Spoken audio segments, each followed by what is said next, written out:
The cyber war on terror is stepping up a notch, at least on the part of Western governments.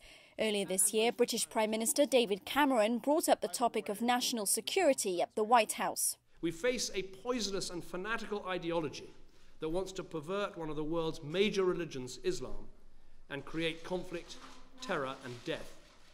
With our allies, we will confront it wherever it appears. Islamic State's increasingly sophisticated use of social media has put the focus on the web as a tool for recruiting violent extremists. And politicians are making it clear they need the cooperation of the tech industry to root out the propaganda. French Interior Minister Bernard Cazeneuve recently met with Twitter, Google and Facebook in California to urge them to work directly with French authorities. Just a week before his visit, President Barack Obama had convened the US's first cybersecurity summit in the heart of Silicon Valley. There's only one way to defend America from these cyber threats, and that is through government and industry working together, sharing appropriate information as true partners. But the CEOs of many companies he was appealing to were conspicuously absent.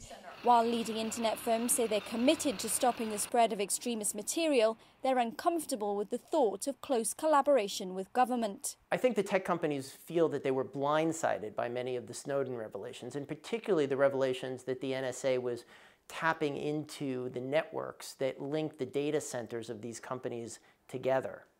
It became a real problem for what is really the foundation of their business model, which is trust between themselves and their customers. Politicians would like to see tech firms respond quickly to requests for propaganda to be pulled down. But in the United States, where freedom of speech is enshrined in law, that raises questions about censorship. Are we going to censor terrorist content but not child pornography? Are we going to censor the political kind of aspirations of a rebel group but not of a government? It's very hard to know where exactly one would draw the line. Other monitoring measures tech firms could take include using machine learning algorithms to scan video for extremist content. Or they could create software backdoors, allowing law enforcement to access the user data they hold. The concern there, though, is such backdoors could also be open to cyber criminals. Under pressure from governments, technology companies face a conflict of interest as they try to balance trust and transparency, national security and freedom of speech. While these aren't new dilemmas, they are deepened by the global reach of the internet. And so far, no one's been able to put forward a reasonable solution that's technologically defensible. Rebecca Bowering, Palo Alto, California, Rudao.